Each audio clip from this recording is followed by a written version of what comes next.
yang Kau persiapkan bagi generasi ini. Tuhan, ini kami pelayan-Mu, mengabdi untuk kerajaan-Mu. Bapa, urapilah kami. Bapa, sertailah kami. Berikan hati-Mu, berikan hikmat-Mu, untuk perlengkapi kami, menyelesaikan tugas kami. Mendidik untuk menyelamatkan, membangun generasi kudus dalam kebenaran, dalam kesucian, berkenan di hadapan Bapa.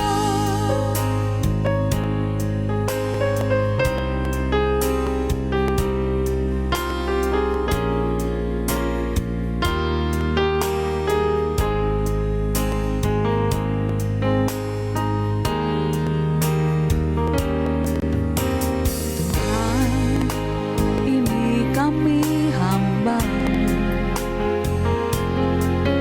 yang Kau persiapkan bagi generasi ini. Tuhan, ini kami pelayan-Mu, mengabdi untuk kerajaan-Mu. Bapa, urapilah kami. Bapa, sertailah kami. Berikan hati-Mu, berikan hikmat-Mu, untuk perlengkapi kami, menyelesaikan tugas kami. Mendidik untuk menyelamatkan, membangun generasi kudus dalam kebenaran, dalam kesucian, berkenan di hadapan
penghiburku di waktuku susah, menara kekuatan di saat ku lemah. Engkaulah Tuhan Yesus, penolongku dalam kesesakan, penghiburku di waktuku susah, menara kekuatan di saat ku lemah. Engkaulah Tuhan Yesus, berseru dan Kau mendengarku. Ku berharap dan Kau tak kecewakanku. Berdoa dan Kau menjawabku. Sungguh Engkau aku.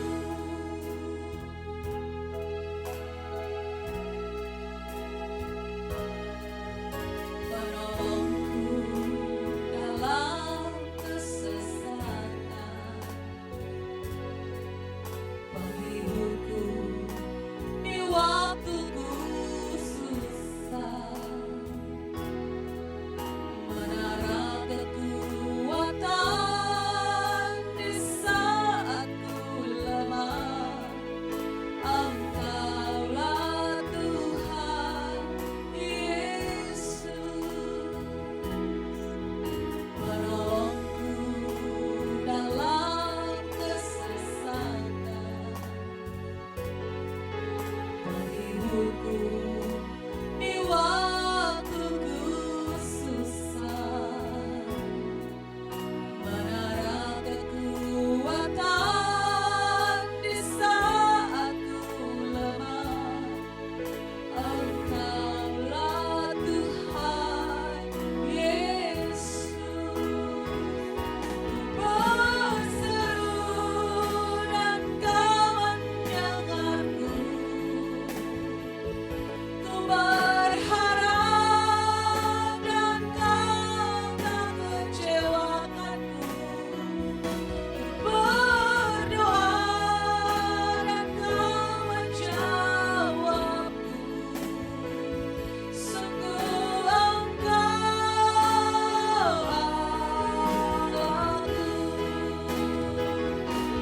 Berseru dan Kau mendengarku. Ku berharap dan Kau tak kecewakanku. Berdoa dan Kau menjawabku. Sungguh Engkau aku. Sungguh Engkau Allahku. Sungguh Allahku.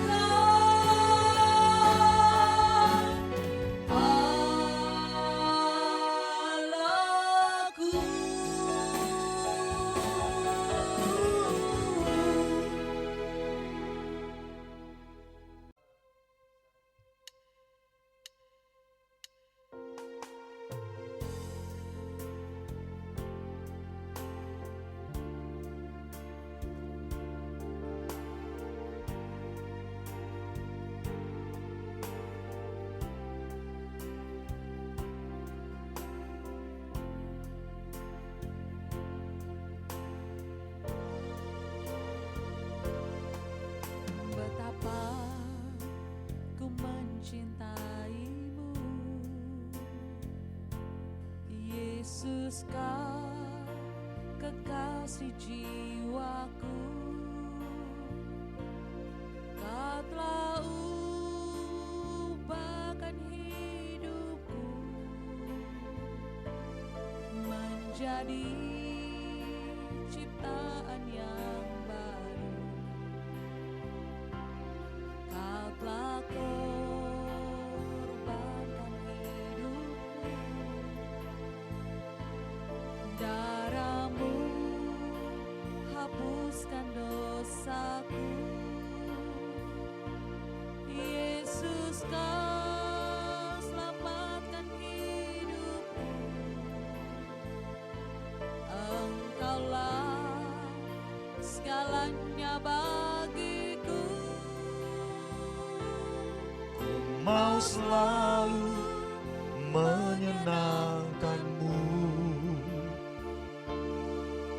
mau selalu melayanimu, mau selalu mengikutimu, untuk menjadi serupa denganmu. Mau selalu turuti firman-Mu, ku mau selalu lakukan kehendak-Mu, ku mau selalu setia padamu sampai akhir nafas hidupku.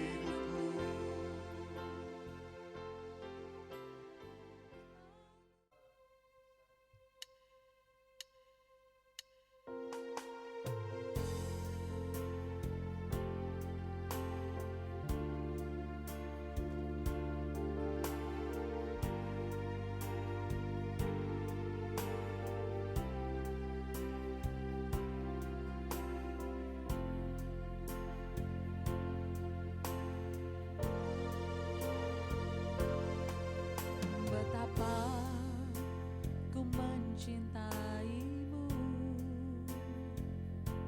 Yesus, kau kekasih jiwaku. Kau telah ubahkan hidupku menjadi ciptaan yang baru. Kau telah korbankan hidupmu, darahmu hapuskan dosaku. Yesus, kau selamatkan hidupku. Engkaulah segalanya bagiku. Mau selalu menyenangkanmu, mau selalu melayanimu, mau selalu mengikutimu, untuk menjadi serupa denganmu. Mau selalu turuti firman-Mu, ku mau selalu lakukan kehendak-Mu, ku mau selalu setia padamu sampai akhir nafas hidupku. Shalom Bapak Ibu yang terkasih, salam jumpa kembali bersama dengan kami dalam Exousia Bible Teaching sore hari ini. Mari kita sama-sama belajar kebenaran firman Tuhan. Ketika jalan kita berkabut, kita tidak bisa melihat apa yang terjadi di depan. Tapi percayalah bahwa kasih setia Tuhan tidak pernah meninggalkan kita semua. Amin. Haleluya. Mari kita memuliakan nama Tuhan. Ketika jalanku berkabut, tak tahu apa hari esok. Tapi mari kita tetap percaya kepada Tuhan. Mari kita bertepuk tangan memuliakan Tuhan kita.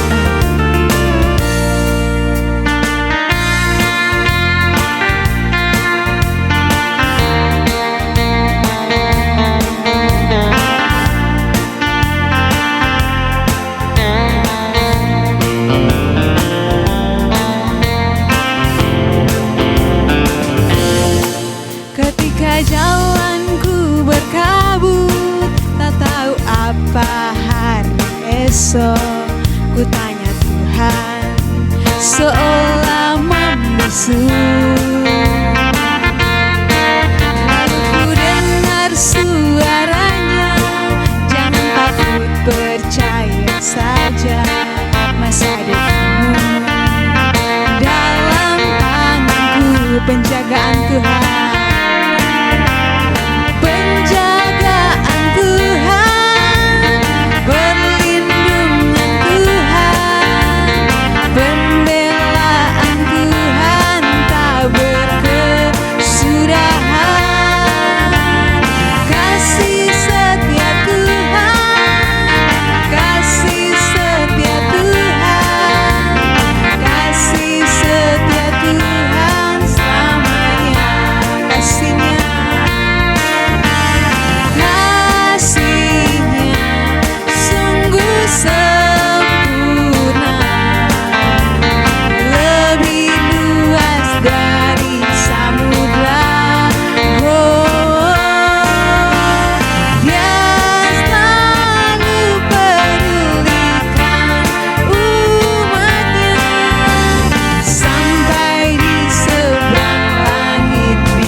apa hari esok, ku tanya Tuhan seolah membisu.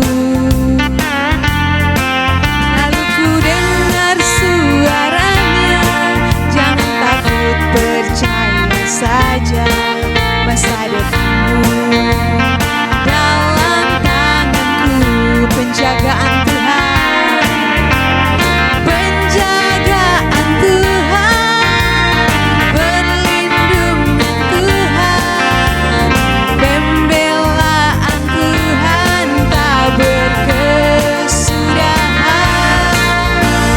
Kasih setia Tuhan, kasih setia Tuhan, kasih setia Tuhan selamanya.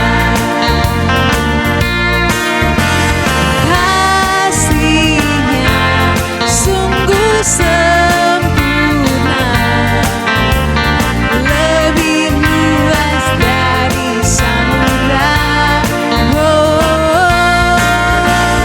Dia selalu pedulikan umatnya, sampai di seberang langit biru.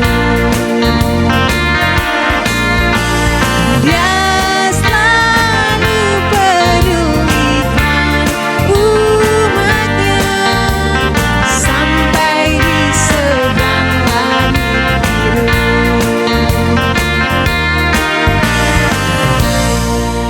Haleluya, Bapak Ibu. Mari kita tetap tinggal dalam hadirat Tuhan. Kasih-Nya sungguh sempurna sampai ke seberang langit biru. Oleh karena itu, apalagi yang kita pertahankan di dunia ini, Bapak Ibu? Mari segenap hidup kita bagi Tuhan, segenap jiwa kita bagi Tuhan. Kami mau serahkan hidup kami seutuhnya kepadamu Tuhan, karena kami tahu hidup kami milik-Mu Tuhan. Haleluya.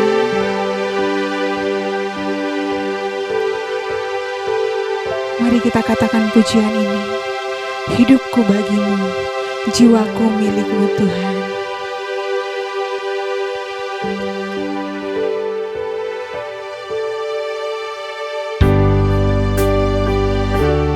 Haleluya Yesus.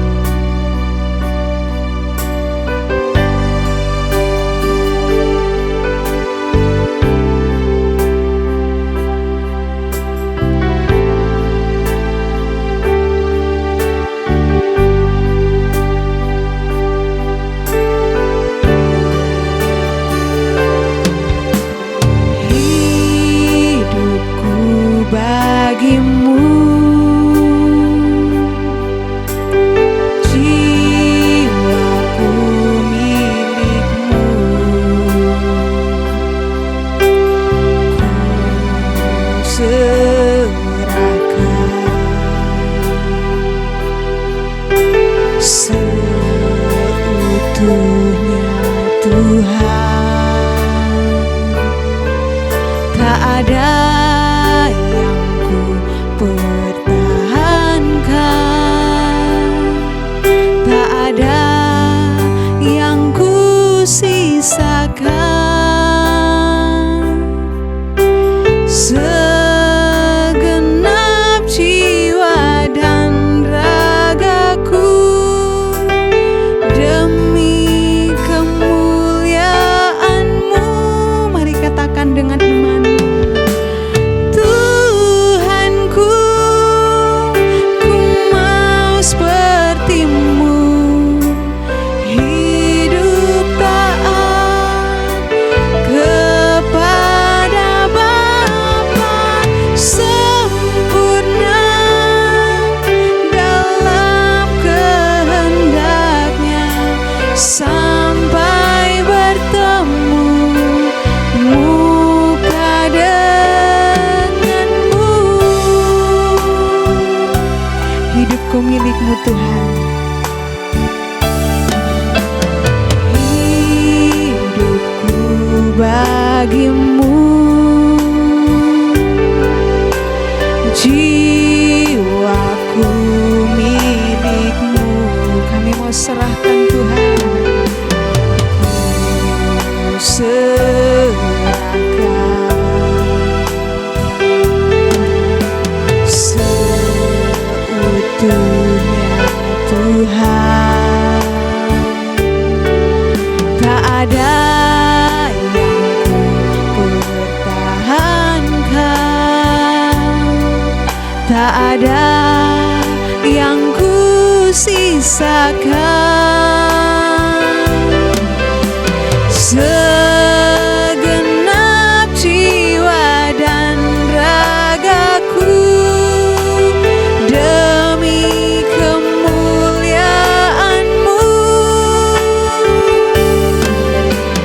Tuhanku, ku mau seperti-Mu, hidup taat kepada Bapa, sempurna dalam kehendak-Nya, sampai bertemu muka dengan-Mu. Tuhanku, ku mau seperti-Mu, hidup taat kepada Bapa, sempurna dalam kehendak-Nya, sampai bertemu muka dengan-Mu. Haleluya, ya Tuhanku, kami rindu seperti Engkau. Kami bawa hidup kami padamu, segenap hati kami serahkan padamu. Haleluya, segenap jiwa kami milik-Mu Tuhan. Haleluya, sungguh kami bersyukur, sungguh kami bangga hanya kepada-Mu. Terima kasih Bapa, terima kasih. Segenap hidup kami seutuhnya Tuhan, kami mau serahkan kepada-Mu. Haleluya, Yesus, terima kasih, terima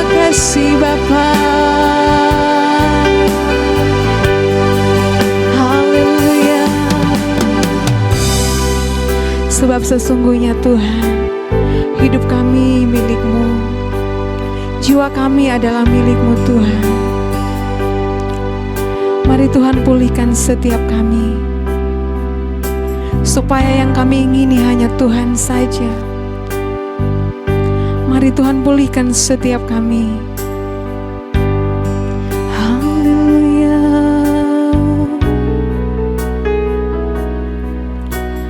Kasih Tuhan.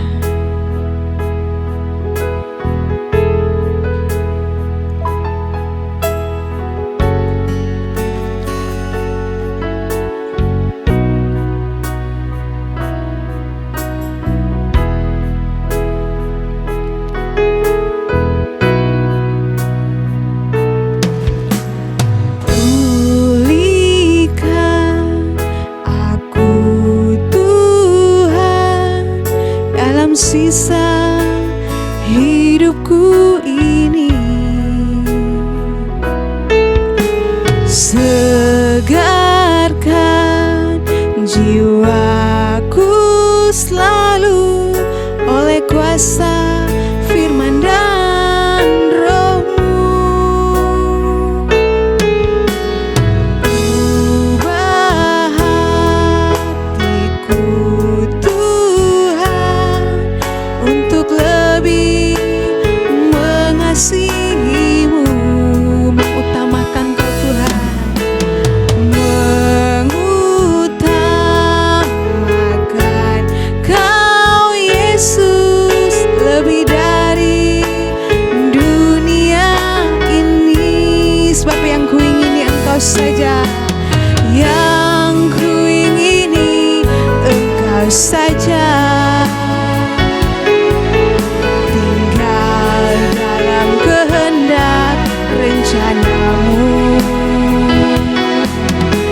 Pisahkan diriku dari dunia ini, semakin ku damba kehadiran-Mu. Haleluya. Tuhan Yesus, kerinduan hatiku, mutiara tak ternilai harta milikku. Keindahan-Mu memudarkan dunia, di mataku Engkau termulia. Yang kuingini Engkau saja Tuhan, yang kuingini Engkau saja. Tinggal dalam kehendak rencana-Mu, pisahkan diriku dari dunia ini, semakin ku damba kehadiran-Mu. Oh Tuhan Yesus, kerinduan hatiku, mutiara tak ternilai harta milikku.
Kepada hamba Allah saya persilahkan.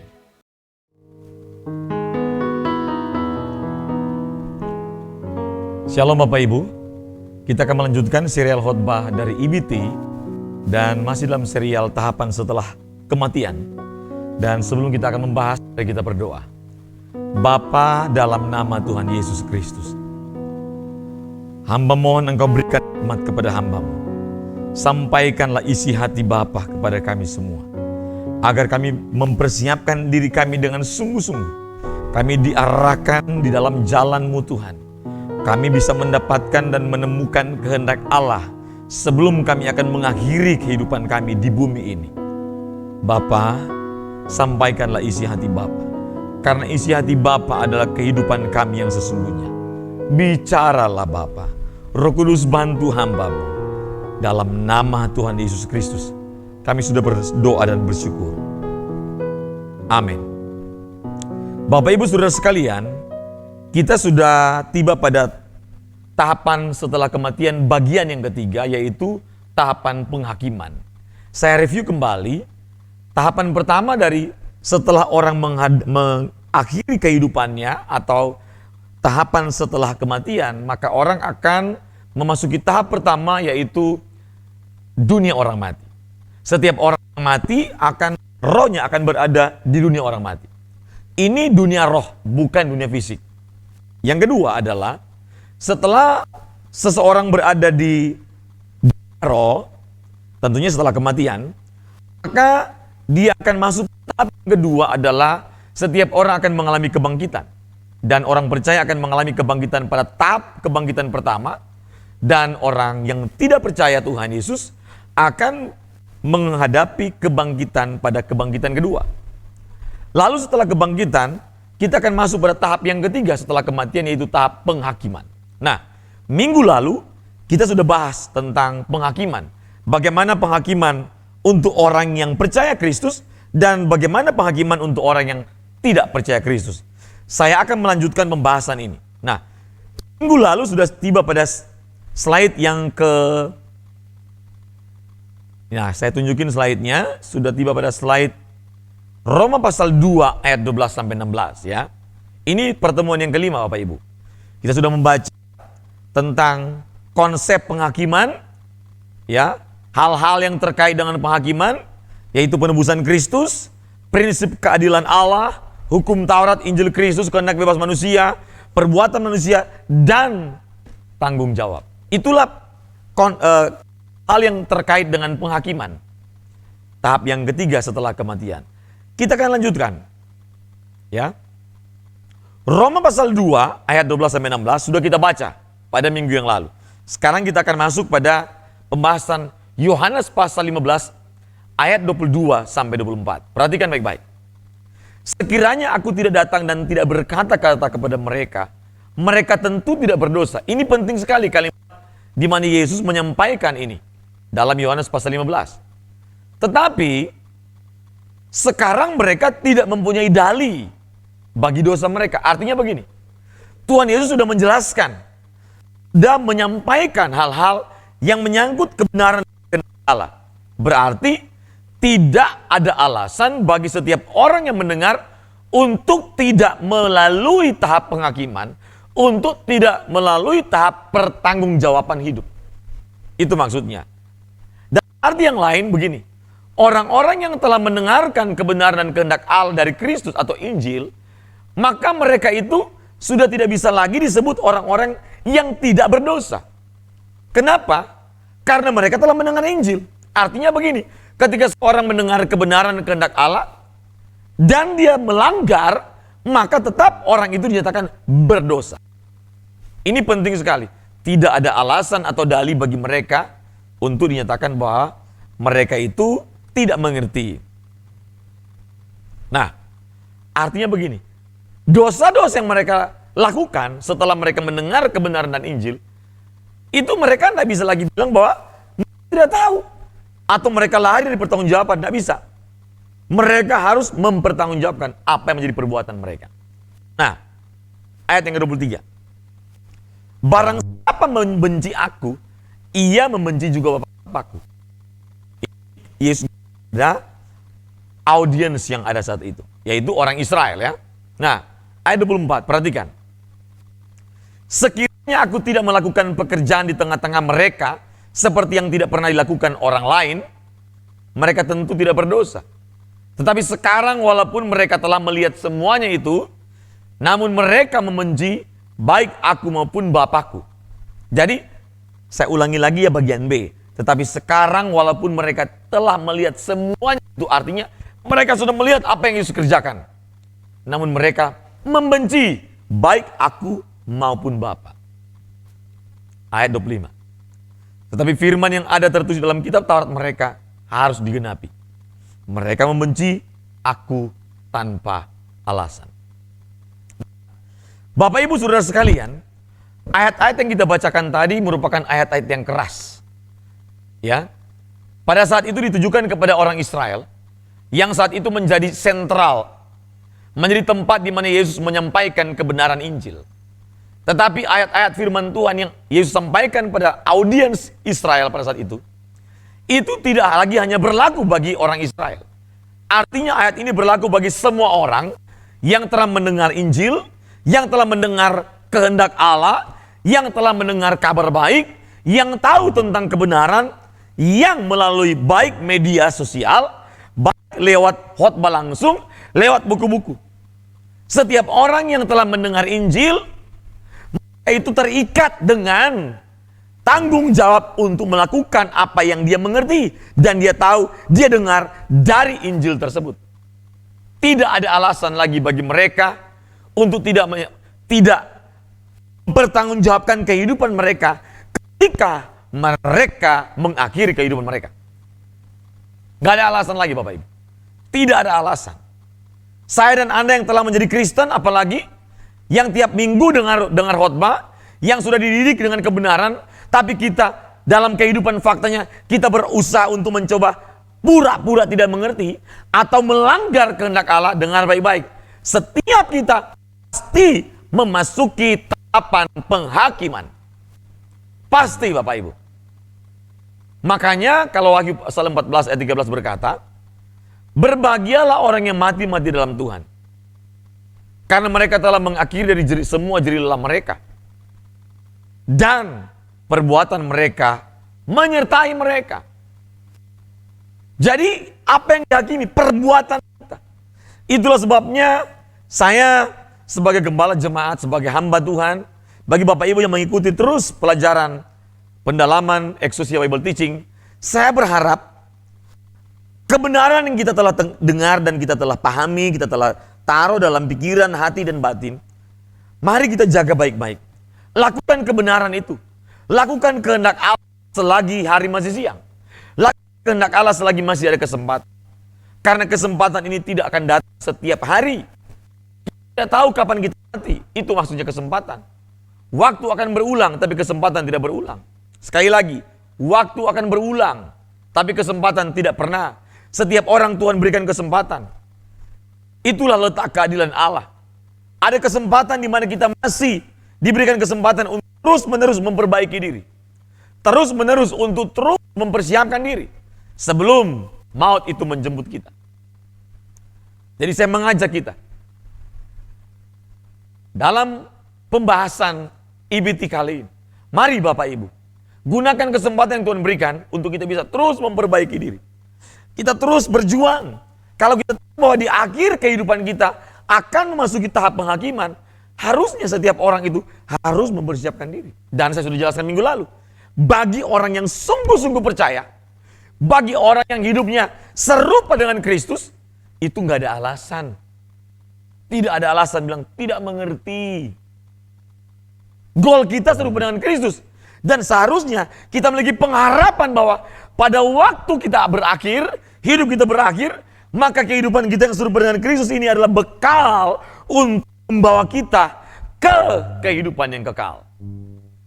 Dan saya jelaskan minggu lalu, orang percaya telah dihakimi selama di hidup. Makanya Lukas pasal 16 mencatat, ketika orang percaya meninggal, rohnya langsung ke Firdaus.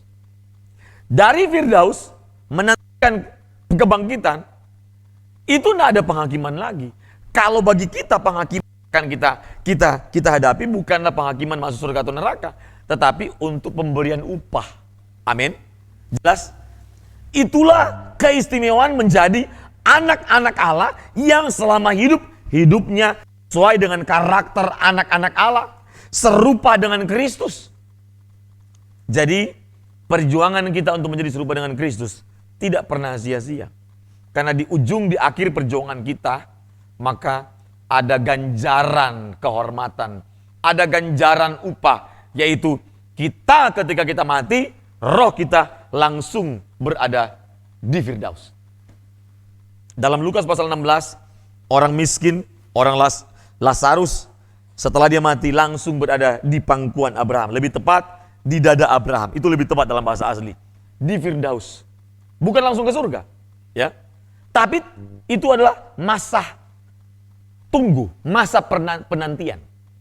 Ketika waktu itu tiba, Yesus datang untuk membangkitkan kita, maka orang benar akan bangkit pada kebangkitan pertama. Dan setelah kita bangkit, maka tubuh kita akan diubahkan menjadi tubuh kemuliaan, dan kita akan terangkat ke surga menyongsong Tuhan di angkasa. Itu peristiwa yang paling luar biasa, Bapak Ibu. Minggu depan saya akan membahas tentang tubuh kemuliaan, ya. Luar biasa. Waduh, saya mempelajari materi-materi ini luar biasa, Bapak Ibu. Nah, sekarang saya bawa kepada pendalaman tentang dunia orang mati, Firdaus, neraka, dan surga. Ini saya lihat sangat penting sekali, karena tidak semua orang itu memiliki pemahaman yang benar. Mari kita bahas pelan-pelan. Walaupun 2 minggu lalu atau minggu lalu, saya sudah membahas tentang dunia orang mati. Nah, ayat dasar kita adalah Lukas pasal 16, ayat 19-31. Memang ayat ini panjang, tapi ini ayat dasar, ya. Saya akan mulai membaca, mulai ayat yang ke-24, ya, Pak David, langsung ke ayat 24. Lalu ia berseru, katanya Bapak Abraham. Ini yang berseru adalah orang yang kaya, yang hidupnya ini memang hidupnya jahat. Tapi ketika dia berseru di mana? Dia berada di alam maut. Dia berada di Hades. Sedangkan orang yang miskin, Lazarus ini, pengemis ini, dia berada di Firdaus, di pangkuan Abraham, di dada Abraham. Bapak Abraham, kasihanilah aku. Suruhlah Lazarus supaya ia mencelupkan ujung jarinya ke dalam air dan menyejukkan lidahku. Sebab aku sangat kesakitan dalam nyala api ini. Ini belum neraka, Bapak Ibu. Ini masih yang namanya dunia orang mati, Bapak Ibu. Ya, tapi ini yang betul-betul Hades yang tidak nyaman. Nah, tetapi Abraham berkata, anak, ingatlah bahwa engkau telah menerima segala yang baik sewaktu hidupmu, sedangkan Lazarus segala yang buruk dia terima. Sekarang ia mendapat hiburan dan engkau sangat menderita. Jelas sekali. Dan ini penderitaannya itu penderitaan dalam alam roh. Belum di neraka, Bapak Ibu, ya. Tapi sudah menderita. Sedangkan Lazarus berada di pangkuan Abraham, di Firdaus, sedang dipangku, berada di dadanya Abraham. Itu sebenarnya figuratif. Tapi pertanyaannya begini. Apakah Tuhan Yesus membicarakan ilustrasi ini? Ini sekedar ilustrasi yang tidak memiliki nilai kebenaran? Tentunya tidak. Yesus yang tahu tentang surga dan neraka, Yesus yang tahu tentang dunia orang mati, Yesus yang tahu tentang Firdaus dan alam maut. Tentunya Yesus tahu, dan ini bukan cuma sekedar cerita atau perumpamaan, tetapi ini merupakan profetik. Ini merupakan nubuatan di akhir zaman. Ini nubuatan. Nubuatan, Bapak Ibu. Dan yang sampaikan ini adalah Yesus yang berkata, akulah jalan, kebenaran, dan hidup. Artinya tidak ada unsur kebohongan di sini. Ini bukan sekedar cerita karangan biasa, tapi ini merupakan kisah profetik, nubuatan yang nantinya akan terjadi.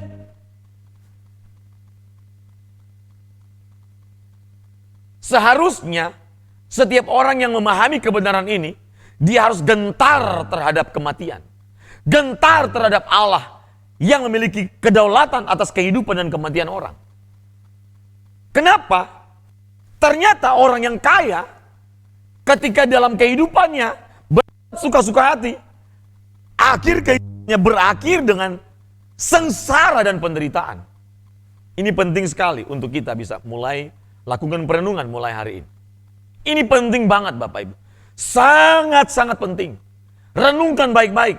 Makanya kalau kita mengerti kisah ini, dan ini adalah kebenaran, karena Yesus yang ngomong, ini bukan Rasul yang ngomong, Tuhan Yesus yang ngomong ini.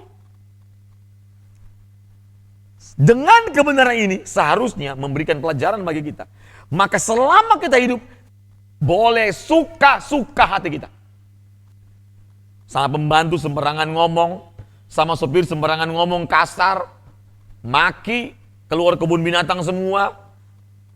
Banyak orang menganggap sopirnya itu warga kelas 2. Banyak orang menganggap pembantu rumah tangga warga kelas 2. Banyak orang menganggap orang miskin itu nilainya lebih rendah daripada dia yang merasa diri orang kaya.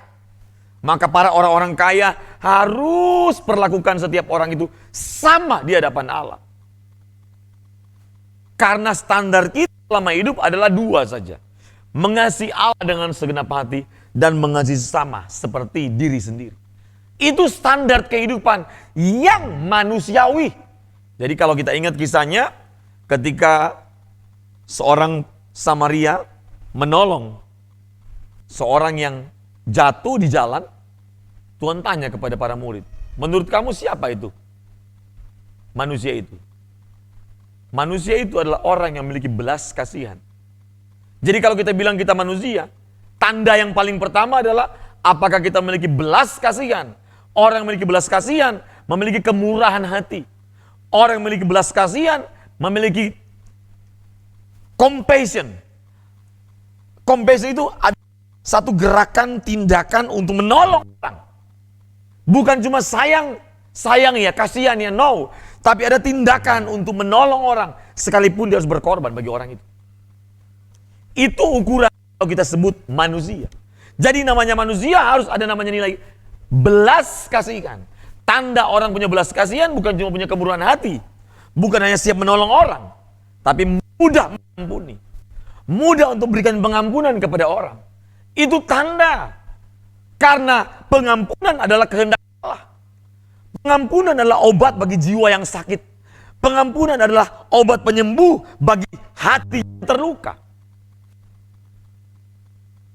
Kita tidak bisa katakan bahwa kita manusia kalau kita tidak mampu untuk mengampuni orang.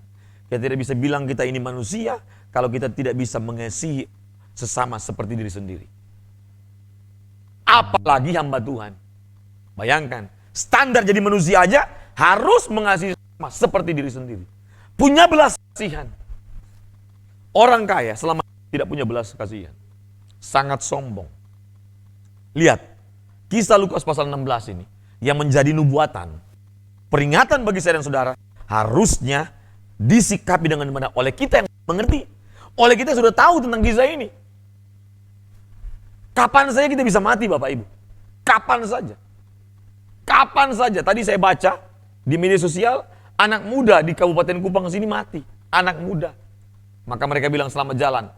Kemarin saya dapat di media sosial teman-teman saya yang berteman dengan saya di FB. Ternyata mereka bilang selamat jalan. Ada satu anak muda lagi. Muda sudah meninggal. Orang ya, kalau dia sudah masuk di alam kematian, dia baru sadar seperti orang kaya ini. Dia bilang, Bapak Abraham, kasihanilah aku.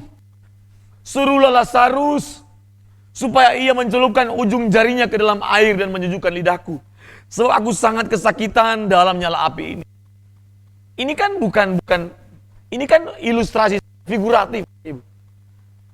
Artinya begini, dia kehausan, tapi sebenarnya bukan tubuhnya yang haus, tapi jiwanya yang haus. Anda bayangkan penderitaan yang mereka alami, orang-orang yang tidak percaya, orang-orang jahat, ketika roh mereka berada di dunia orang mati, di Hades yang tidak nyaman, Anda bayangkan, itu bukan haus karena air, tapi haus karena kebenaran. Dan itu penderitaan yang paling tragis. Membutuhkan Tuhan, tapi Tuhan telah terpisah dari mereka. Penderitaan yang paling tragis bukan ketika Anda tidak punya uang. Catat baik-baik. Penderitaan yang paling tragis bukan ketika Anda tidak punya uang. Penderitaan yang paling tragis bukan ketika Anda kehilangan harta, catat itu. Penderitaan yang paling tragis bukan ketika Anda terpisah dengan orang yang Anda kasih. Anda catat yang saya mau sampaikan ini. Penderitaan manusia yang paling tragis ketika manusia terpisah dengan Allah selama-lamanya. Buktinya adalah orang kaya merasa haus, bukan haus air, tapi jiwanya haus. Karena kebutuhan yang paling utama di kekekalan adalah satu, kebutuhan akan Allah. Amin. Jadi orang kalau dari bumi, dia tidak merasa haus akan Allah, catat ini. Maka nanti di dunia alam roh sebelum dia masuk ke kehidupan kekal, dia akan menderita seperti orang kaya ini. Haus, mencari Allah, sudah gak bisa ketemu lagi. Mencari kebenaran untuk dipuaskan jiwanya, gak bisa ketemu lagi. Sebelum Anda terpisah dengan Allah selama-lamanya, maka selama masih ada kesempatan, cari Tuhan sungguh-sungguh, temui Dia sungguh-sungguh, dapati Dia sungguh-sungguh, bergaul dengan Dia sungguh-sungguh, selagi masih ada kesempatan, agar kita tidak terpisah dengan Allah selama-lamanya. Jadi kita akan mengalami kehilangan yang paling parah bukan ketika kita mengalami kehilangan harta, tapi ketika kita mengalami kehilangan Allah selama-lamanya. Satu waktu orang akan mengalami kehilangan Allah. Kehilangan harta, pusing orang. Kehilangan tanah, pusing orang. Kehilangan orang yang dikasih, pusing. Tapi yang paling menderita dan tragis ketika kita kehilangan Allah. Kehilangan Kristus, kehilangan Tuhan, kehilangan kebenaran, kehilangan kehendak Allah. Itu kehilangan paling parah Bapak Ibu. Makanya orang kaya itu menderita. Bukan menderita air atau haus fisik, bukan. Keterpisahan dengan Allah adalah penderitaan yang paling tragis dari semua penderitaan yang kita manusia hadapi. Catat itu baik-baik. Jadi keterpisahan dengan Allah adalah penderitaan yang paling tragis dari semua penderitaan manusia yang pernah dihadapi. Kehilangan akan Allah adalah penderitaan yang paling berat dari semua kehilangan apapun. Makanya ketika kita mendapatkan Allah, menemukan Allah, kita memiliki Allah, itulah kepemilikan yang paling hebat dalam diri kita. Anda memiliki apa? Harta, 7 turunan gak habis, itu bukan kepemilikan yang kekal. Semua akan berakhir dan kita akan tinggalkan selama di bumi. Tapi ketika kita memiliki Allah, kepemilikan ini tidak akan berakhir. Kita akan bersama Dia selama-lamanya. Catat baik-baik, kita akan bersama Dia selama-lamanya. Harta yang kita punya di dunia ini, prestasi, jabatan, penghargaan apapun, tidak akan membawa kita masuk ke kehidupan kekal. Semua kita akan tinggalkan. Maka gunakan kesempatan ini untuk kita bisa memiliki Allah. Setiap hari cari Tuhan. Doa bersama Bapak Eras setiap jam 5 pagi. Kalau di sini jam 6 pagi waktu Kupang. Waktu Jakarta jam 5 pagi. Semua acara-acara Truth ID, ya. Ikuti terus. Ikuti semua. Lebih banyak kita menyerap kebenaran, lebih banyak kita makan minum kebenaran, akan lebih menyehatkan roh, jiwa, dan kita. Daripada kita menyerap drama Korea, film Bollywood, main game, koleksi video porno, nonton olahraga yang berjam-jam. Bukan tidak boleh. Boleh, semua ada waktu. Tapi pastikan apa yang masuk dalam pikiran kita, dalam mata kita, dalam kita, dan kebiasaan kita, semua berhubungan dengan kebenaran. Semakin banyak kebenaran kita terima, akan melahirkan gairah dan kehendak Allah dalam hidup saya dan saudara. Sehingga ketika kita di bumi, kita haus dan lapar akan Allah, maka kita akan Allah. Selama di bumi kita haus dan lapar akan Allah, maka jiwa kita akan dipuaskan di kekekalan. Tapi kalau kita seperti orang kaya ini, selama di bumi, dia tidak pernah haus dan lapar akan Allah. Maka ketika hidupnya berakhir, rohnya ditaruh di alam roh, di jurang maut, maka dengan baik-baik, yang dia cari adalah kebutuhan yang paling hakiki. Sudah gak dapat. Apa itu? Kebutuhan yang paling hakiki adalah Allah, kebenaran. Maka jiwanya haus terus. Sudah gak dapat. Kenapa? Kesempatan sudah gak ada lagi. Selagi ada kesempatan, di mana Tuhan berikan, gunakan kesempatan ini untuk kita mencari Allah. Terus memenuhi, memuaskan jiwa dan roh kita dengan Allah. Tidak ada kebahagiaan yang dapat memberikan kebahagiaan sejati dan abadi kepada manusia. Ketika kita dipuaskan oleh Allah sendiri. Karena Allah lah sumber kebahagiaan abadi kita. Amin. Mari kita berdoa Bapak Ibu. Angkat tangan kita dua-dua di hadapan Tuhan. Dan kita berjanji, kita akan gunakan kesempatan ini untuk mencari Tuhan. Karena kita nggak tahu kapan kita mati. Angkat tanganmu dua-dua. Terimalah berkat Tuhan. Berkat dan anugerah daripada Allah Bapa. Cinta kasih daripada Tuhan kita Yesus Kristus. Tuntunan pertolongan pemeliharaan. Perlindungan dari Roh Kudus. Menyertai kita mulai sore ini. Sampai Tuhan Yesus datang kembali. Haleluya, bersama-sama katakan. Amin. Terima kasih Tuhan memberkati. Shalom.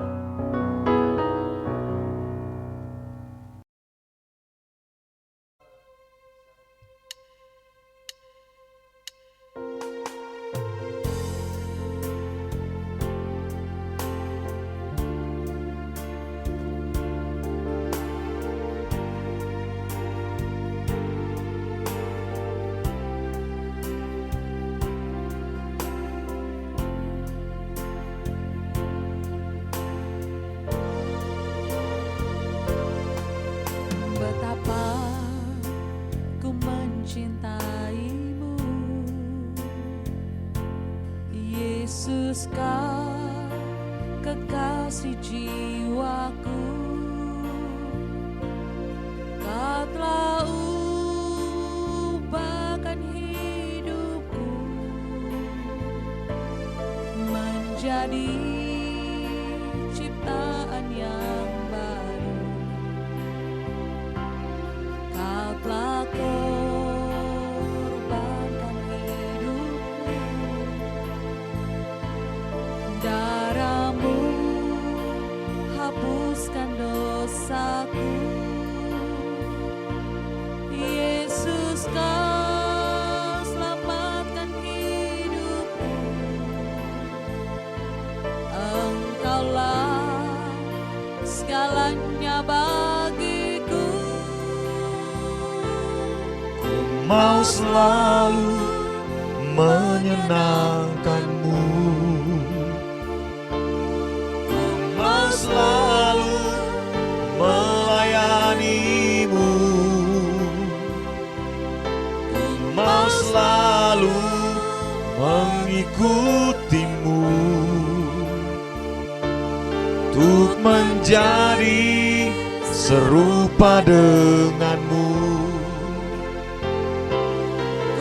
Mau selalu turuti firman-Mu,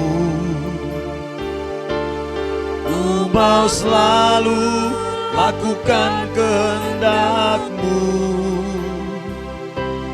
ku mau selalu setia padamu sampai akhir nafas hidupku.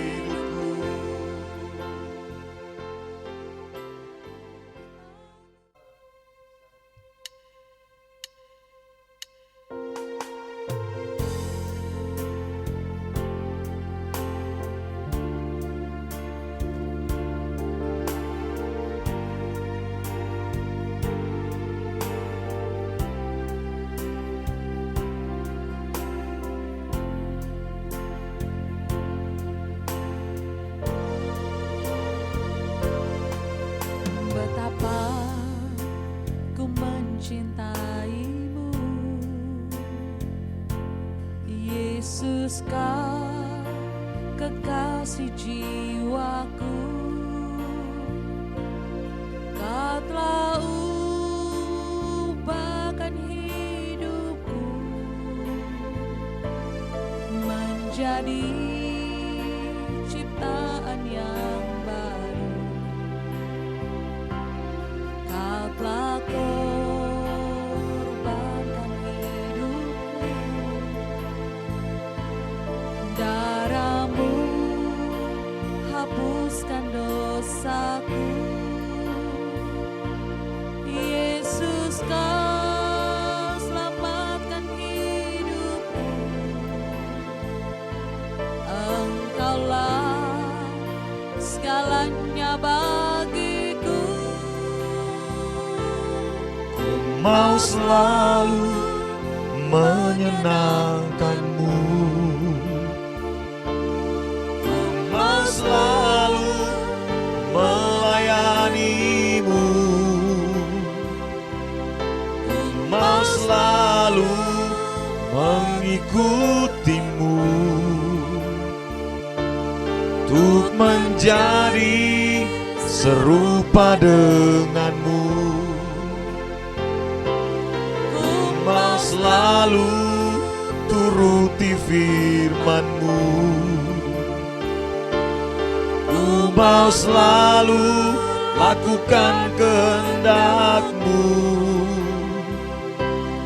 Ku mau selalu setia padamu.